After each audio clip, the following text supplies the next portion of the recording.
O episódio de hoje é intitulado O Pão que Satisfaz.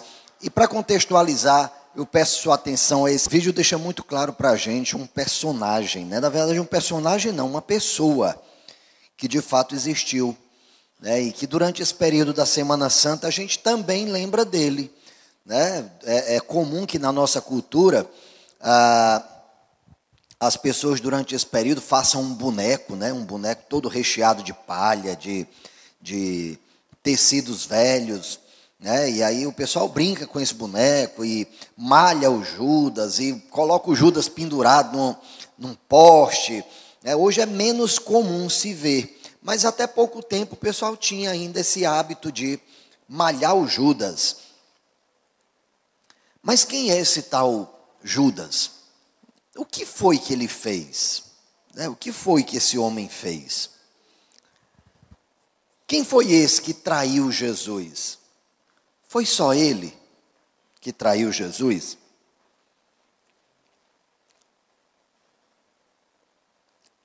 Por que ele traiu Jesus? O que foi que aconteceu que o levou a fazer isso? Justo ele que era do círculo íntimo de Jesus, porque Judas era um dos 12. O que leva um cara como Judas, que era um dos 12, a trair o seu mestre por 30 moedas de prata? O preço que se pagava por um escravo. Ele vendeu Jesus como se fosse um escravo. E depois se arrependeu, tentou devolver as moedas, mas o que ele havia feito, ele já havia feito. Não tinha mais volta. Nós percebemos isso aqui em João, capítulo 13, de 21 a 30, que diz: Depois de dizer isso, Jesus se angustiou em espírito e afirmou: em verdade lhes digo, que um de vocês vai me trair. Então os discípulos olharam uns para os outros, sem saber a quem se referia. Ao lado de Jesus estava reclinado um dos seus discípulos, aquele a quem ele amava. Simão Pedro fez um sinal a este, para que perguntasse a quem Jesus se referia. Então aquele discípulo, reclinando-se sobre o peito de Jesus, perguntou: Senhor, quem é? Jesus respondeu: é aquele a quem eu der um pedaço de pão molhado. Então Jesus pegou um pedaço de pão, tendo molhado, deu a Judas, filho de Simão Iscariotes. E depois que Judas recebeu o pedaço de pão, imediatamente Satanás entrou nele. Então Jesus disse a Judas: o que você pretende fazer, faça-o depressa. Nenhum dos que estavam à mesa entendeu por que Jesus tinha dito isso. Pois como Judas era quem trazia a bolsa do dinheiro, alguns pensaram que Jesus tinha dito a ele: compre o que precisamos para a festa. Ou então, que havia solicitado que desse alguma coisa aos pobres. Assim, tendo recebido o pedaço de pão, Judas logo saiu. E era noite. E a pergunta permanece: por que Judas fez o que fez? Por que ele traiu Jesus? E o que me chama mais atenção nessa conversa toda, queridos, é, na verdade, a dúvida dos discípulos. Por que será que os discípulos perguntaram: Jesus, quem é? Quem de nós vai te trair? Você não acha isso esquisito, não? Se fosse você diria: quem de nós vai te trair? Ou você diria: Jesus, eu não sou. Como nós responderíamos? O que você responderia num momento como esse? Por que os discípulos disseram: quem de nós te trairá? Quem é esse que vai te trair?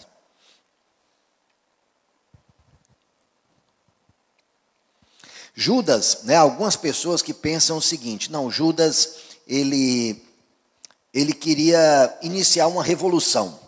Sabe, queridos, às vezes, por lermos a Bíblia sem compreendermos o contexto do que ela relata, às vezes a gente não consegue entender exatamente o que está escrito lá. Aquele povo já esperava um Messias há muito tempo. Há muito tempo eles aguardavam um Messias. Messias quer dizer o ungido. aquele que foi ungido por Deus para libertar o povo. Então, de certa maneira, Moisés era um Messias. Josué era um Messias. O libertador era um Messias. O rei da Pérsia era um Messias. Porque ele libertou o povo, ele permitiu que o povo voltasse para a terra, para Jerusalém. Só que eu preciso te lembrar de uma coisa. O reino de Israel e Judá, eles foram soberanos por um breve espaço de tempo. Foi estabelecido o reino, Josué entrou naquela terra, tomou aquela terra dos cananeus, dos heveus, dos jebuseus, dos gigazeus, entre outros. E algum tempo depois, Deus levantou um rei, Saul. Através de Saul ele organizou o reino, mas ele finalizou, esse reino se tornou pleno na figura de Davi. Então Davi foi essa pessoa que finalizou o reino. Em Davi o reino estava completo, mas Davi foi um homem de guerra. Então a plenitude desse reino, o apogeu desse reino, o ápice desse reino, foi com o filho de Davi, Salomão. Só que Salomão foi um rei sábio até determinado momento e depois se tornou um tolo por ter cedido à idolatria.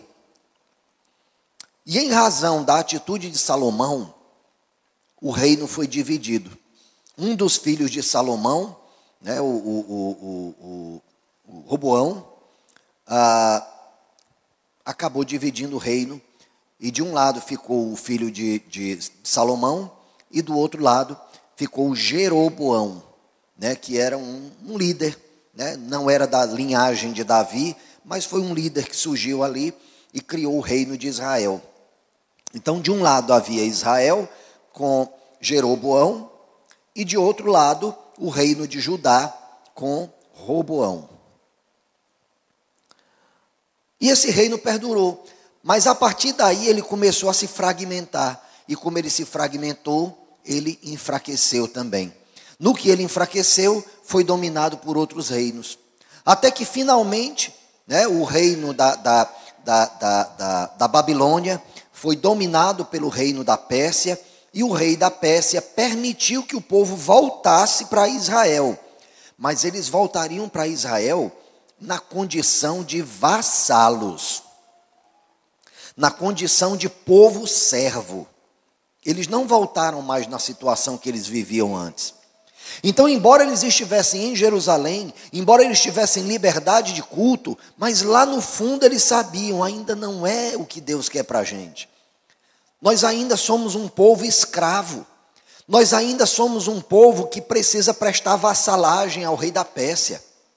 E aí surgiu um novo rei, um menino de 20 e poucos anos de idade, chamado Alexandre Magno, Alexandre o Grande, que com os seus generais da Macedônia e da Grécia, invadiram aquela região, e conseguiram dominar o reino da Pérsia. Então aquele reino da Pérsia que dominava Israel, agora era dominado por Alexandre, consequentemente, aquela região passou a ser vassala não mais da Pérsia, mas da Grécia. E aquele jovem chamado Alexandre, com 30 e poucos anos de idade, morreu. E quando ele morreu, o seu reino foi dividido entre os seus generais.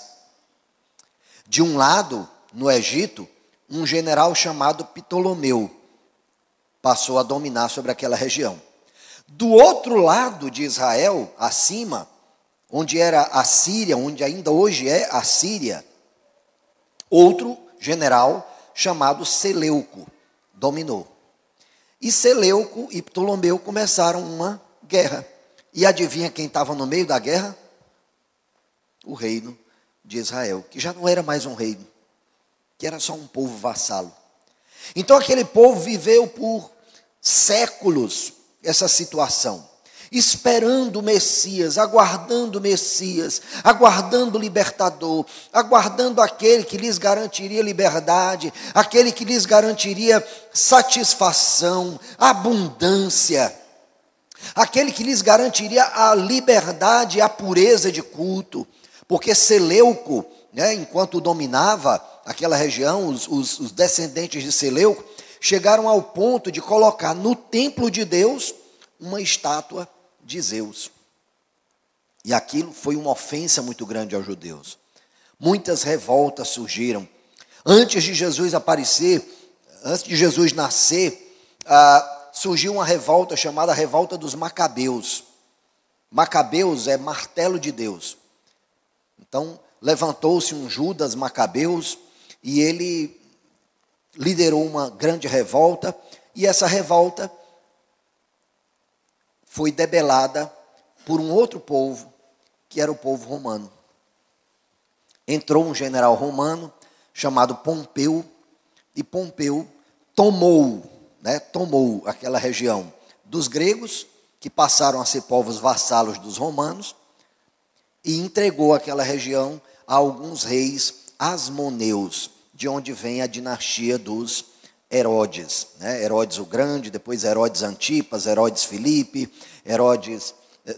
Foram 4 filhos de Herodes o Grande, cada um deles chamado Herodes.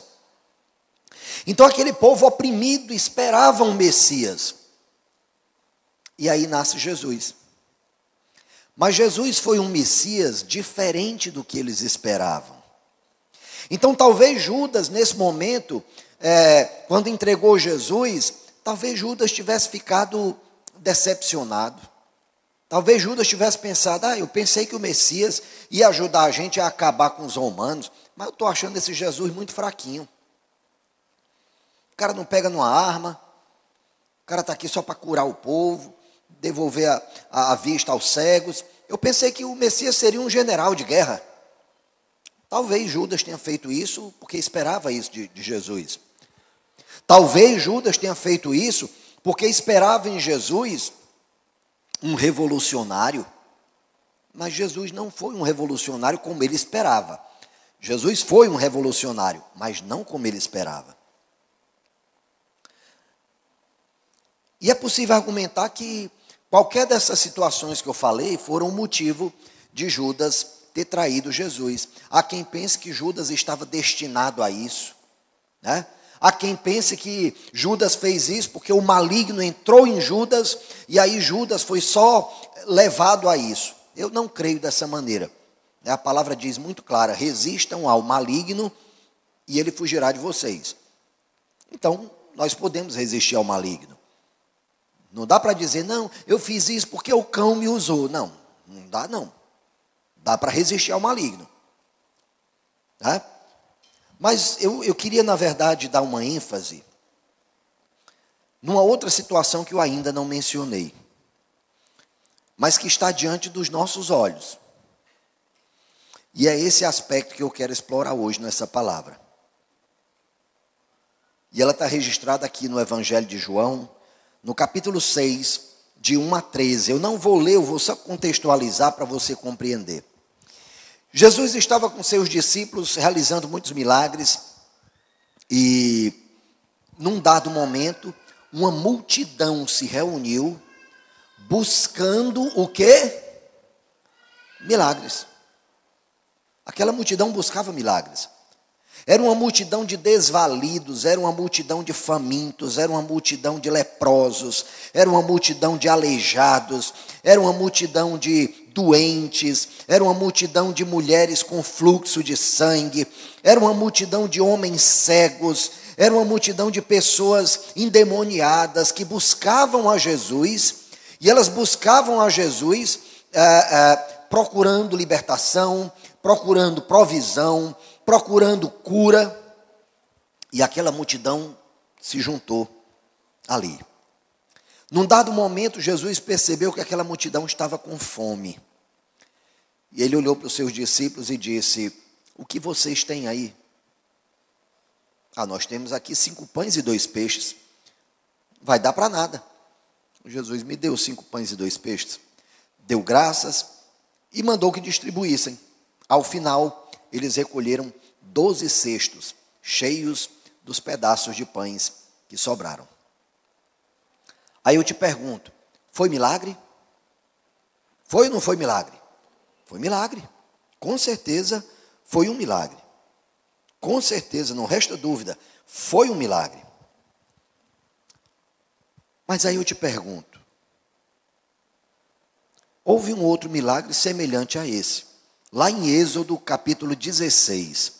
Quando o povo saiu do Egito, ia para a terra prometida, eles também tiveram fome. Lembra disso? E como foi que Deus alimentou aquele povo? Ele fez cair pão do céu. Foi milagre? Mas deixa eu te fazer uma pergunta. Esse pão que caiu do céu, era um pão material ou era um pão espiritual? Era material ou era espiritual? Quem acha que era material? Quem acha que era espiritual? E o pessoal que está em cima do muro, acha o quê? Pessoal, era um pão tanto material quanto espiritual. A gente é que tem essa mania de dividir o sagrado do profano. Mas em Deus, tudo é criação dele e deveria refletir a glória dele. Deveria. Tem coisas que não refletem, mas deveria refletir.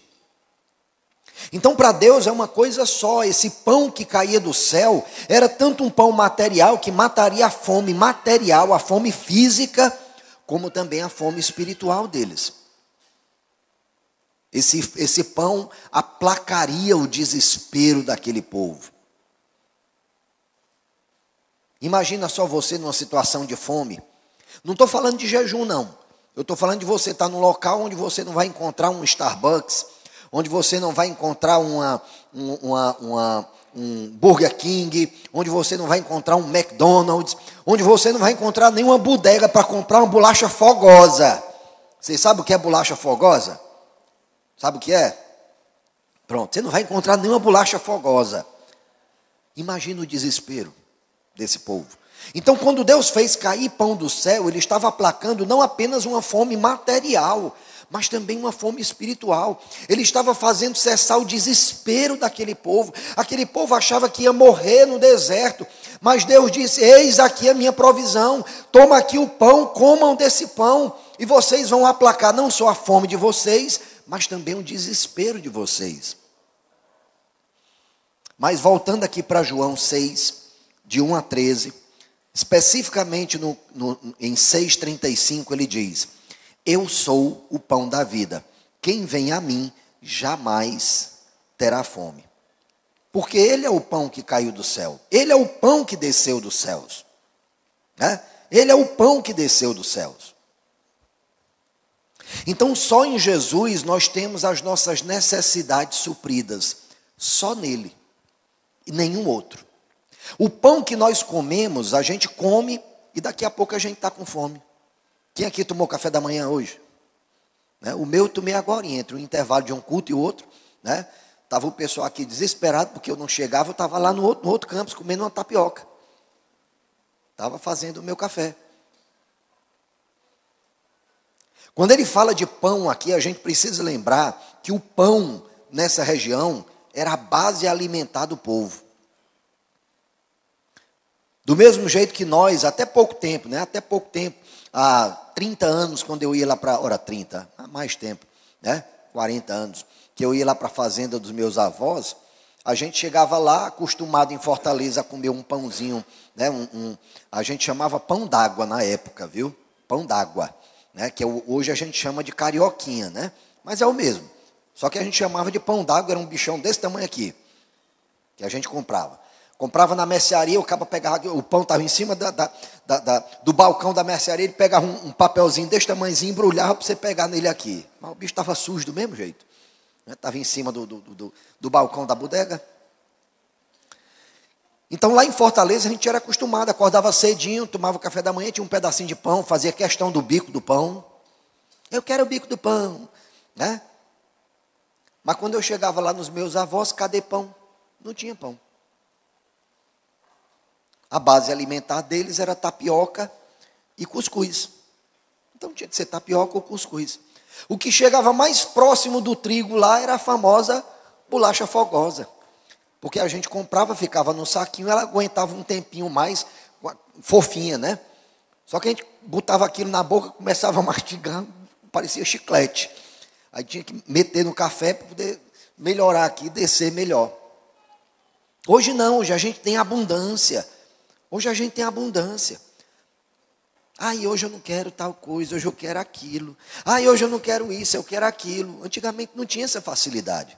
Então, quando se fala de um povo sem pão, se falava de um povo faminto.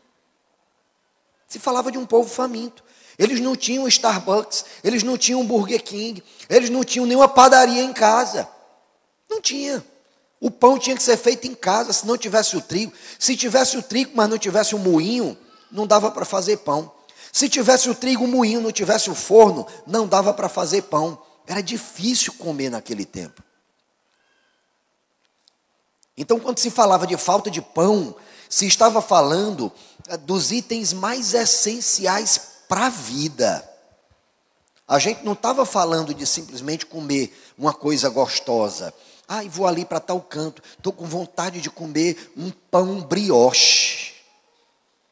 Oh, querido, não tinha isso não. Era o pão que tivesse. Era uma bolacha fogosa que fosse. Não dava para escolher o tipo de pão. Ah, eu não gosto de pão brioche porque tem muita manteiga. Eu prefiro um pão português, porque tem azeite. Não tinha isso, querido. Ou era o pão ou morria de fome. Então, quando a palavra está falando de pão, ela está falando das nossas necessidades mais urgentes, das nossas necessidades mais básicas, que por vivermos em abundância, nós até desprezamos. A gente até despreza, né? A gente abre a despensa, tem lá 2 pacotes de massa de milho, né? Tem lá uns pães de forma da despensa, na geladeira tem lá uma goma de tapioca já molhadinha, só esperando você fazer. E a gente nem dá glória a Deus. A gente acha tão básico. A gente quer uma Ferrari. A gente quer uma mansão. A gente quer uma viagem para a Europa. A gente quer uma viagem para a Disney. Isso sim é necessidade. Mas tapioca. Mas esse povo aqui tinha necessidade, era do pão. Esse povo tinha necessidade, era do básico. E por causa de temerem que faltasse a tapioca, que faltasse o cuscuz, Judas traiu Jesus.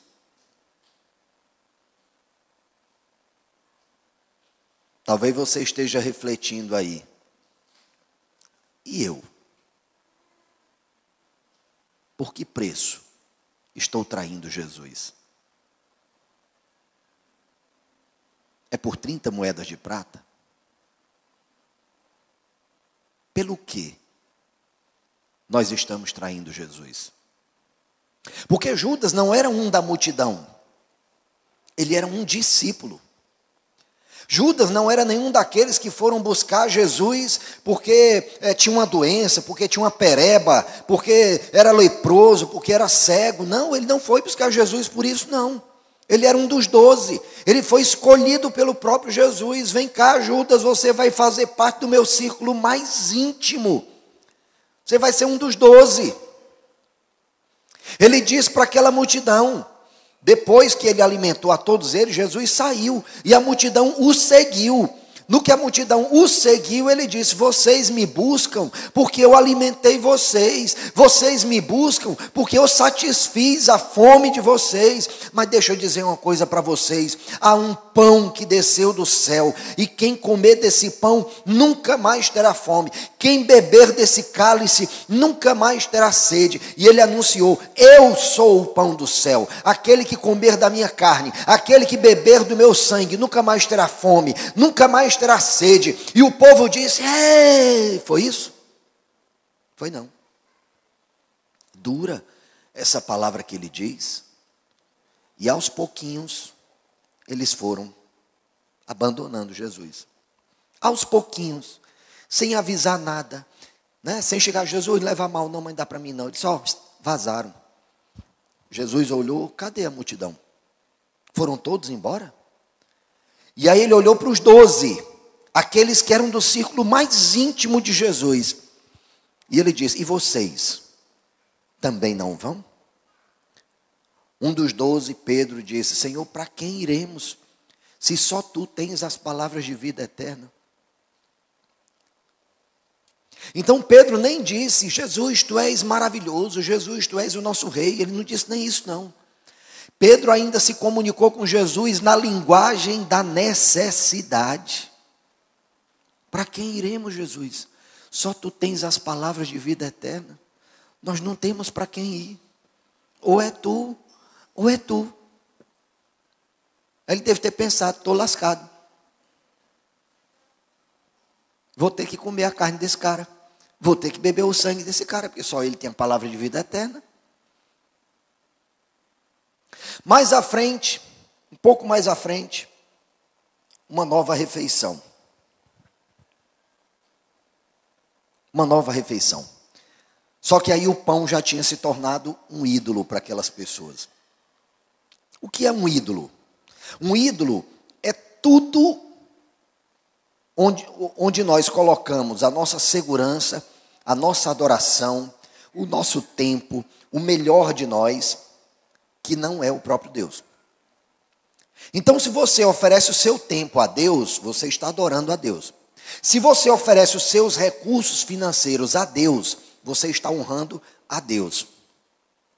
Mas quando nós entregamos o nosso tempo à necessidade de acumularmos bens na terra, aí o pão passa a ser o nosso ídolo.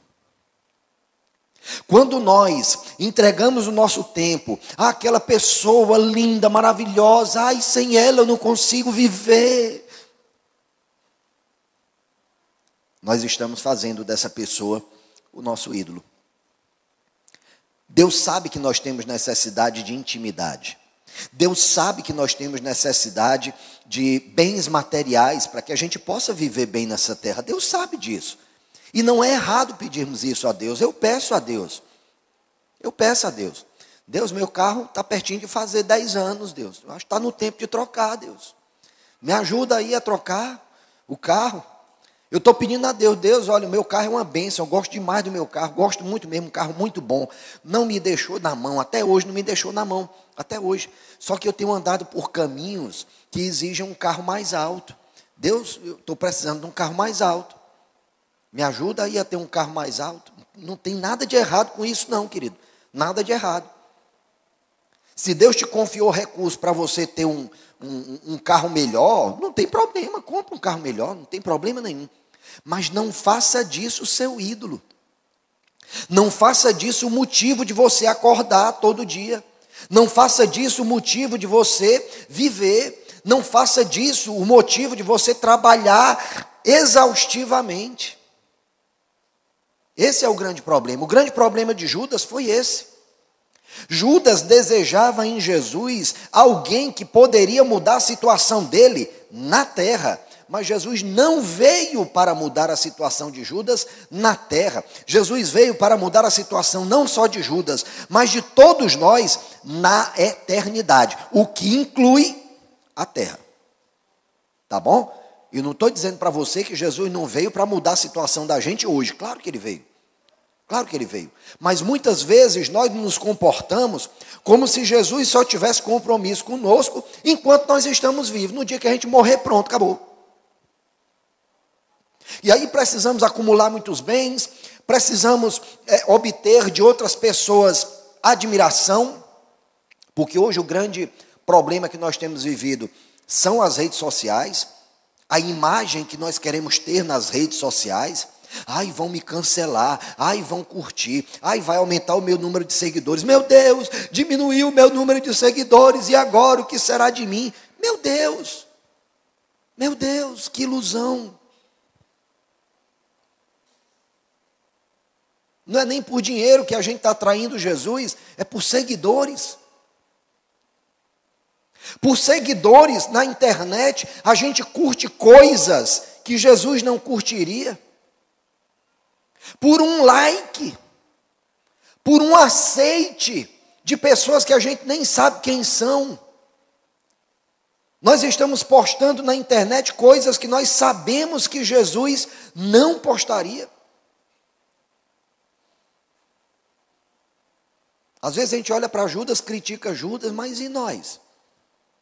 Como é que está a nossa conduta? Quanto de nós temos entregue a Jesus? Porque houve um dia que nós entregamos a nossa vida a Jesus. Entregamos? Porque se nós entregamos, Ele é nosso Senhor. Ele manda em nós. Ele manda em nós. Sabe, queridos, às vezes a gente precisa passar por determinados momentos difíceis na vida para a gente conseguir reconhecer quem é verdadeiramente o nosso Senhor. Em João 6:26 ele diz: vocês estão me procurando não porque viram sinais, mas porque comeram os pães e ficaram satisfeitos. Lá em 27, 33 e 35 ele diz: trabalhem não pela comida que se estraga, mas pela que permanece para a vida eterna. O pão de Deus é o que desce do céu e dá vida ao mundo. Eu sou o pão da vida. Quem vem a mim jamais terá fome.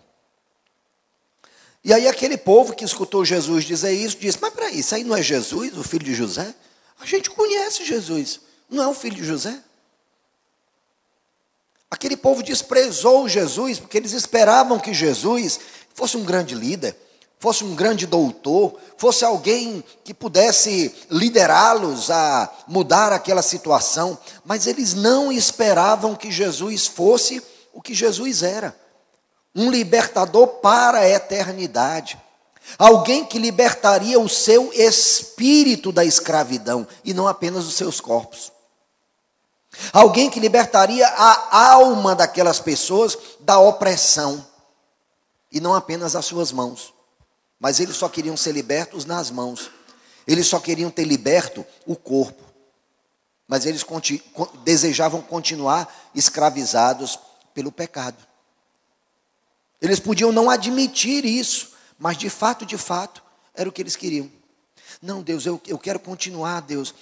Me liberta, Deus. Olha, me dá um carro novo, Deus, me dá uma TV. Me dá dinheiro, Deus, me dá dinheiro. Eu quero dinheiro para eu continuar escravizado pela pornografia, para eu continuar escravizado pela prostituição, para eu continuar escravizado pela necessidade de ter coisas. Eu quero, Deus, eu quero.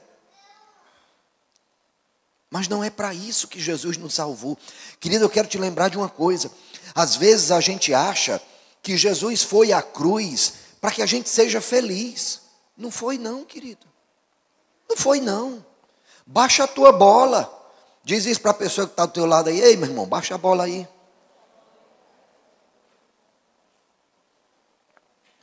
Foi para isso não, querido. Foi para a sua felicidade não, viu? Não foi para a sua felicidade, não.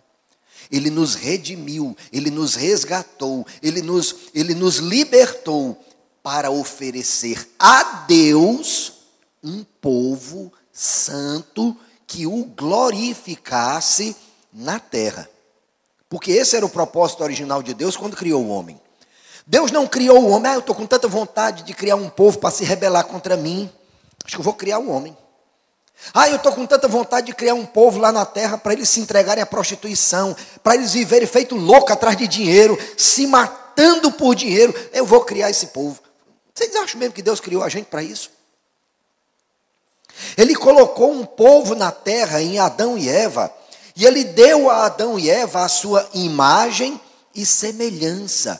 A imagem e semelhança de Deus, queridos, é a glória dele sobre nós. Mas sabe o que é que Adão e nós fizemos com a glória dele? Abrimos mão dessa glória. Não quero essa glória em cima de mim, não. Eu quero a liberdade. Eu quero a liberdade. Aí nós pegamos um tecido podre, rasgado, um tecido sujo e fedorento, chamado pecado, e colocamos sobre nós. Nós trocamos a glória de Deus pelo pecado. E achamos que está tudo legal. E achamos que está tudo bem, quando não está. Jesus verteu o seu sangue para lavar esse pano velho que nós carregamos nas costas. Jesus derramou o seu sangue precioso para nos livrar desse pano velho que durante muito tempo nós carregamos nas costas. E nós aceitamos esse sacrifício. E nós dissemos a Jesus: Jesus, eu aceito, eu te quero como meu Senhor e Salvador. E no primeiro momento nós tiramos esse pano velho das costas e nós buscamos, embora não tenhamos vestido, mas nós buscamos essa glória que Ele nos ofereceu originalmente. Mas depois, por causa do medo, da covardia, por causa do medo de passar necessidade, nós voltamos para aquele pano velho, sujo, fedorento e colocamos nas costas de novo. De fato é isso que acontece quando nós deliberadamente pecamos. Porque uma coisa é um crente pecar por acidente, outra coisa é pecar porque quer pecar. É exatamente isso que nós fazemos. Pegamos um pano velho, sujo, fedorento e colocamos nas costas de novo. Mas não foi para isso que Jesus veio. Ele veio para levantar um povo limpo, um povo santo, um povo glorioso, um povo poderoso, um povo santificado, e oferecer esse povo a Deus para que esse povo pudesse espalhar na terra a glória de Deus. Esse povo somos nós, queridos. Esse povo somos eu e você. Somos nós esse povo que carregamos sobre nós a glória de Deus. E precisamos ter consciência disso. Nós somos aqueles que carregam a glória de Deus nas costas. Nós somos esse. Eu lembro de uma situação que chegou um pastor aqui, conversou com uma liderada nossa, né? E aí para toda pessoa chegava o nome: qual é o seu nome? Fulano de tal. Seu nome quer dizer tal coisa, né? E aí teve uma que chegou para mim: ai pastor, ele me disse que o nome da minha mãe é por isso que não sei o quê. Minha filha, pelo amor de Deus, não continua essa conversa não.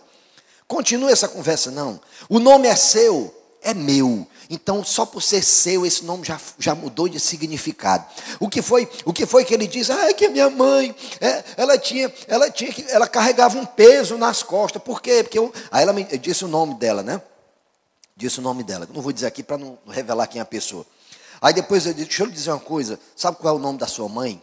Aquela que carrega Cristo nas costas. Oh, glória! Ela disse: é mesmo, pastor? É, querida, é isso que quer dizer o nome da sua mãe. A partir do momento que ela entregou a vida a Jesus, é isso que significa o nome da sua mãe. Tome posse disso. Da mesma forma nós, queridos.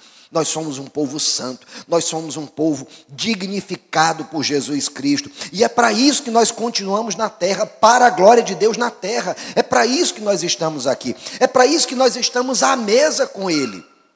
Para comermos desse pão do céu, esse pão que veio do alto, esse pão que sacia a fome, esse pão que sacia até a sede, para que nós vivamos nesse mundo satisfeitos, para que nós vivamos nesse mundo plenos de segurança, plenos de abundância, e possamos espalhar no mundo a glória de Deus. É isso que Ele quer de nós, não que vivamos acuados, amedrontados.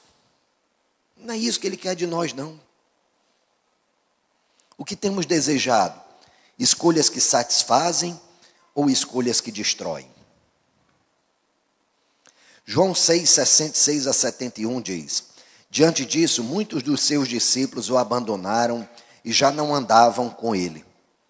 Então Jesus perguntou aos 12: será que vocês também querem se retirar? Simão Pedro respondeu: Senhor, para quem iremos? O Senhor tem as palavras de vida eterna.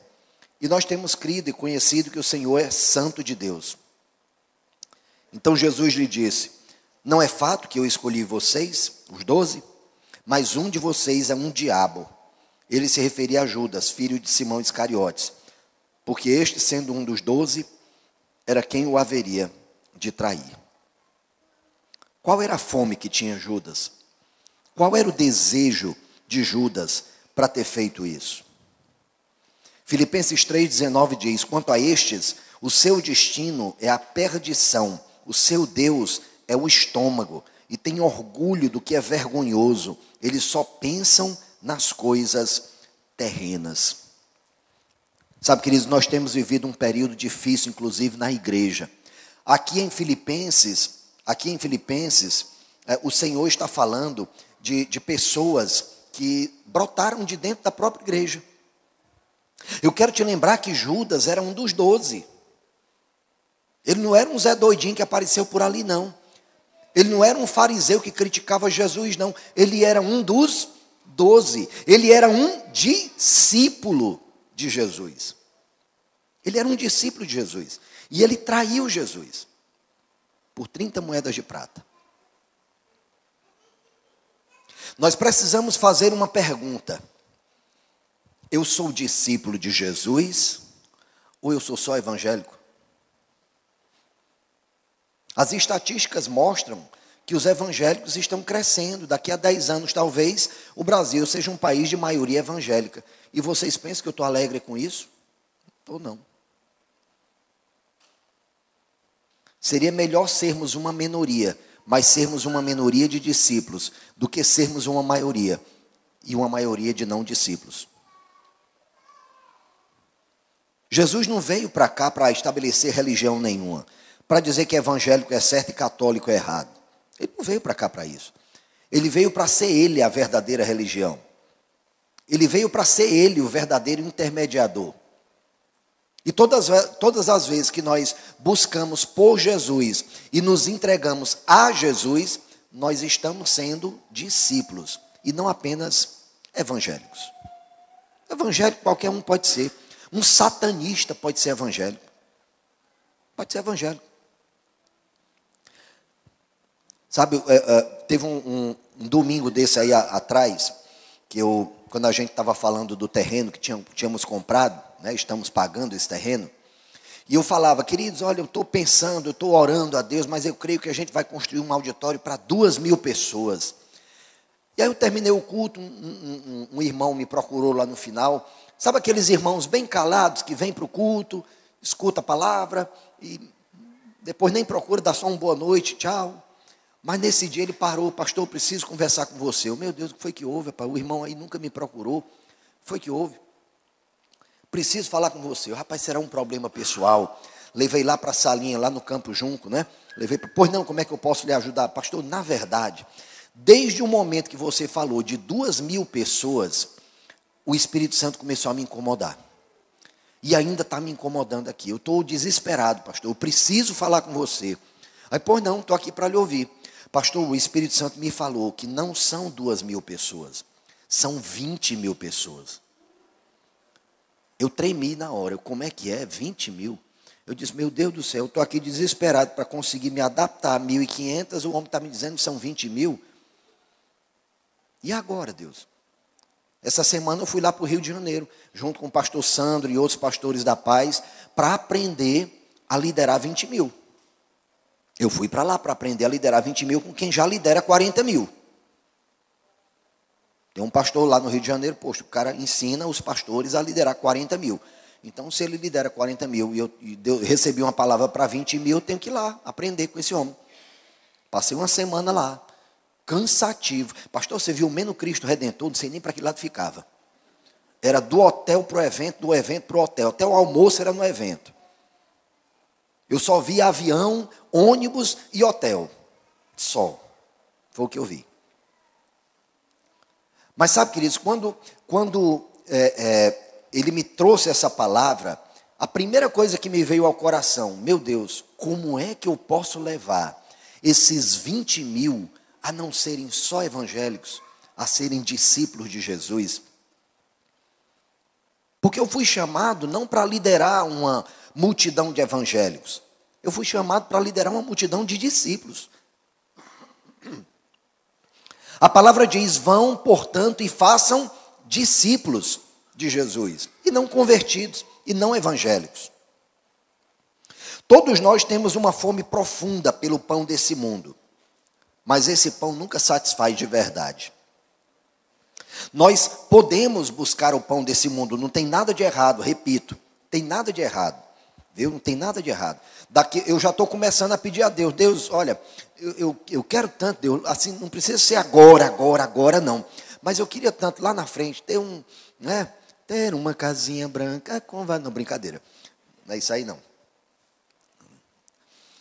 Poxa, um lugarzinho para a gente descansar, né, Deus, é bom, né? Um lugarzinho assim para a gente descansar do calor, né? E aí, Deus, poxa, eu posso pedir isso a Deus? Eu posso pedir a Deus, Deus me deu um sítio na serra, Deus. Às vezes eu estou querendo, né, tirar um tempinho ali para descansar e, poxa, seria tão bom, Deus, não é não? Eu creio que Deus diz, rapaz, eu acho que é legal, mas agora não, aguarda aí, segura a mão um pouquinho.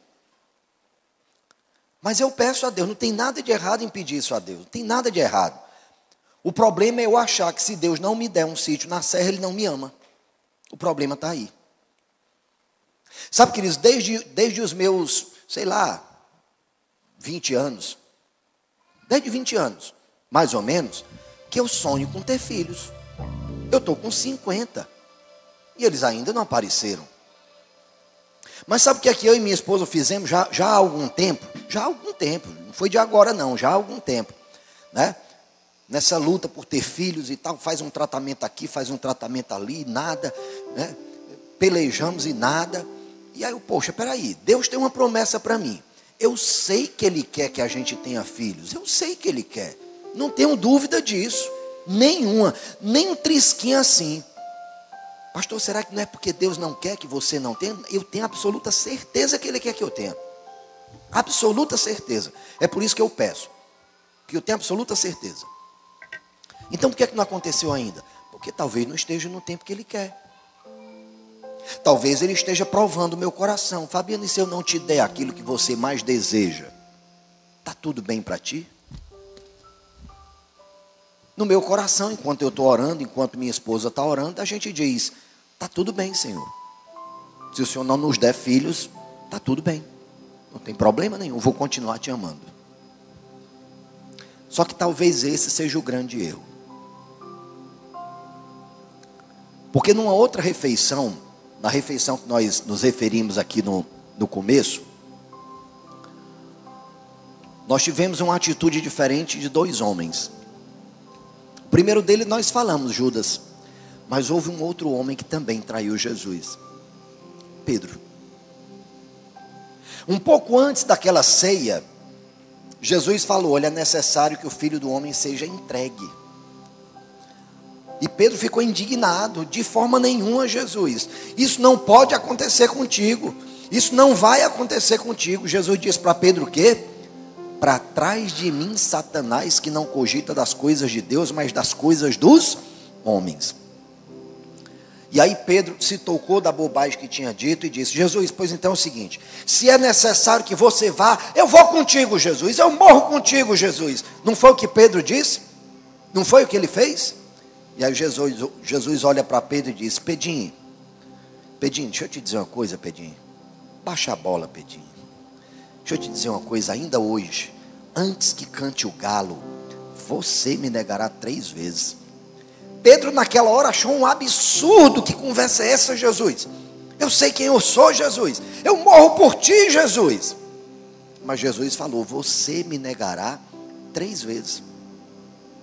E foi o que aconteceu. Pedro negou Jesus 3 vezes, e na 3ª vez o galo cantou, e aí ele se lembrou. No que ele se lembrou, ele saiu triste, se sentindo um derrotado. Talvez seja assim que você está se sentindo depois de uma palavra dessa. Poxa, é verdade. Meu Deus, o que é que eu estou fazendo com a minha vida? O que é que eu estou fazendo com a minha vida? Minha vida não está glorificando a Deus. Talvez você vá sair daqui como Pedro saiu, se sentindo um derrotado. Mas deixa eu te dizer uma coisa, depois dessa conversa toda, Jesus foi à cruz, morreu, passou 3 dias sepultados, mas no 3º dia ele ressuscitou. E no que ele ressuscitou, os próprios discípulos duvidaram do que tinha acontecido. Que história é essa? Será que roubaram o corpo de Jesus? E foi necessário que Jesus aparecesse entre eles. Um deles disse, eu só vou acreditar que Jesus ressuscitou se eu puder colocar o dedo na ferida dele. Jesus, Tomé, está aqui minha ferida, coloca o dedo. Você está crendo porque está me tocando.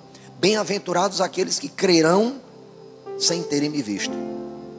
Bem-aventurados nós, que não vimos, mas cremos nele. Mas ainda assim, Pedro, que tinha negado Jesus 3 vezes, ainda estava muito chateado, decepcionado com ele mesmo. Ele disse, poxa, como é que eu pude negar Jesus? Eu estava disposto a matar Judas, se eu soubesse que era Judas que estava fazendo isso. Quando foram prender Jesus, Pedro pegou uma espada, arrancou a orelha do servo do sacerdote Malco.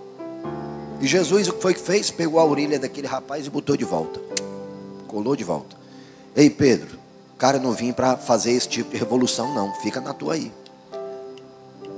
Então Pedro era esse homem ousado, disposto a matar e morrer. Mas disposto a matar e morrer, ele também negou Jesus. E aí finalmente uma terceira refeição. Jesus vai encontrar com eles no lago de Tiberíades. E eles estavam pescando. Jesus apareceu e perguntou: tem um peixinho aí para a gente comer? Eles disseram: até agora nós não pescamos nada. Aí Jesus diz: joga a rede do lado direito do barco. No que eles jogaram a rede do lado direito do barco, muitos peixes na rede. Nesse momento, depois do milagre, eles perceberam que aquele homem que aparecia à beira do lago era Jesus. Então aqueles discípulos só reconheceram Jesus por causa do milagre dele e não por quem ele era. Novamente falharam, pisaram na bola de novo. E aí no meio daquela fogueira, fazendo aquele peixe assado, Jesus se retira um pouquinho com Pedro e diz: Pedro, tu me ama? No português a gente não consegue ter a dimensão disso. Eu vou usar duas palavras do grego para você compreender, tá bom? Tem uma palavra do grego chamado ágape, que é amor. E tem outra palavra do grego chamado filéu, que é amor de amigo. Enquanto ágape é o amor de Deus, é o amor supremo, é um amor grande, é um amor incondicional, o amor filéu é um amor de amizade, é um amor menor. E aí Jesus chega para Pedro e diz: Pedro, você me ágape? Pedro olha para Jesus e disse: Senhor, eu filéu. Jesus olha de novo para aquele homem e diz: tu me ágape? E ele mais uma vez reconhece: eu filéu. Em vez de Jesus repreender aquele homem e dizer: cara, como é que pode depois de tudo isso você ainda abre a boca e me diz que só me ama como amigo? Mas querido, Jesus estava ali enaltecendo a honestidade de Pedro. Aquele homem que achava que podia fazer só, aquele homem que achava que podia vencer só, aquele homem que achava que era autossuficiente, naquele momento reconheceu a pequenez dele. Reconheceu que ele não passava de um pecador e que ele precisava de um Salvador. Que ainda que ele se esforçasse, ele não conseguiria chegar nem perto do amor que Deus pediu a ele. E ele diz: Jesus, eu te filéu. Finalmente, no terceiro pedido, Jesus chega para ele e diz: Pedro, você me filéu? E ele diz: Jesus, eu te filéu. É o máximo que eu consigo, é te amar como amigo. Eu não consigo te amar da maneira que eu quero te amar. Algum tempo depois, Jesus disse àqueles discípulos: olha, é necessário que eu vá para que outro venha. E eles se reuniram novamente numa sala. Haviam ali mais de 70 pessoas naquela sala. E num dado momento, algo como línguas de fogo foram surgindo na cabeça daqueles homens e mulheres. E a partir daquele momento, um homem que apenas filéu, Jesus, passou a demonstrar um amor ágape por ele. Um homem que saiu da sua covardia e teve a coragem. Um homem que negou a Jesus 3 vezes diante de poucas pessoas ali numa fogueira. Foi a uma multidão e pregou sobre Jesus a uma multidão. E daquela multidão muitos entregaram a vida a Jesus. Aquele mesmo homem que se acovardou sem o Espírito Santo, que se acovardou diante do grande sacrifício de Jesus.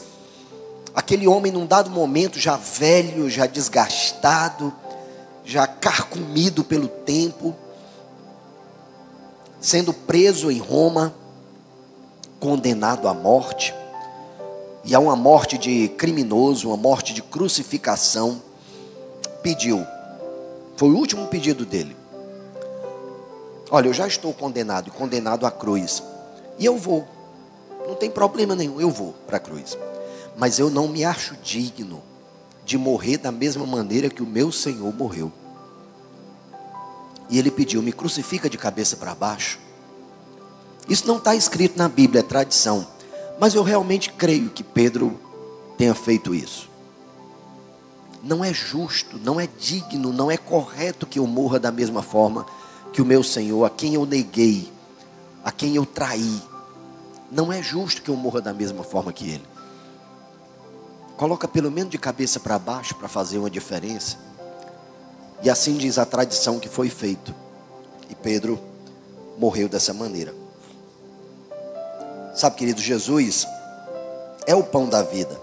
E só Ele pode satisfazer as nossas mais profundas necessidades. Só Ele. E tudo que Ele nos dá, nós precisamos colocar diante dEle como uma oferta de louvor, como uma oferta de sacrifício. Nós temos que entregar a Ele o nosso tempo. Como quem diz: Senhor, o tempo que eu dedico a Ti é muito mais importante do que o tempo que eu gasto para conseguir o meu pão de cada dia. Senhor, o dinheiro que eu te ofereço é muito mais importante para mim do que o dinheiro que eu uso para comer o meu pão de cada dia. Porque, querido, deixa eu te dizer uma coisa: Deus não precisa do nosso tempo, Deus não precisa dos nossos recursos. Nós é que precisamos oferecê-los a Ele. Ele não precisa disso, Ele não necessita disso. Isso não faz a menor diferença para Ele. Mas da mesma forma que a mulher que quebrou o frasco de alabastro e derramou um perfume caro sobre Jesus foi enaltecida por Ele, porque foi isso que foi feito. Enquanto Judas dizia: rapaz, esse perfume é muito caro, poderia ter sido vendido e dado aos pobres. Como muitos de nós pensamos, né? Que às vezes a gente pensa: para que isso? Para que isso? Isso aqui podia ter sido convertido em cesta básica, né? Eu devolvo meus dízimos em cestas básicas. Eu oferto ao Senhor em cestas básicas. Alimentar os pobres é mais importante do que honrar a Deus. Muitos de nós pensamos isso. E foi exatamente isso que Judas pensou. E Jesus repreendeu os discípulos e disse: o que essa mulher fez é tão importante que o que ela fez vai ser lembrado por onde essa história for contada. E de fato essa mulher sem nome, porque o nome Maria naquele tempo era um nome que era comum, era uma mulher sem nome, era só mais uma Maria. Essa mulher é lembrada ainda hoje, porque teve a coragem de quebrar aquilo que ela tinha de mais precioso na terra, por reconhecer que diante dela estava o que havia de mais precioso na eternidade: Jesus. Ela quebrou aquele frasco de alabastro como se fosse um perfume barato, o que de fato era, mas para a terra aquilo era um perfume caro. Há quem diga que aquilo ali era um tesouro que ela estava guardando para ser o enxoval de casamento dela. Há quem diga, não sei, mas há quem diga, dado o preço daquele perfume. Aquele perfume não era como esses perfumes que nós temos hoje, que são diluídos em álcool. Aquilo era essência de nardo puro. Era a essência. É como se você pegasse caixas e caixas e caixas e caixas do perfume mais caro, extraísse só a essência e deixasse naquele frascozinho. Era muito dinheiro. Mas ela não entendeu que aquilo era precioso diante da maior preciosidade que ela tinha, que era Deus. E foi isso que ela fez. Desprezou as coisas da terra e adorou ao pão da eternidade. Quero te convidar agora a ficar de pé.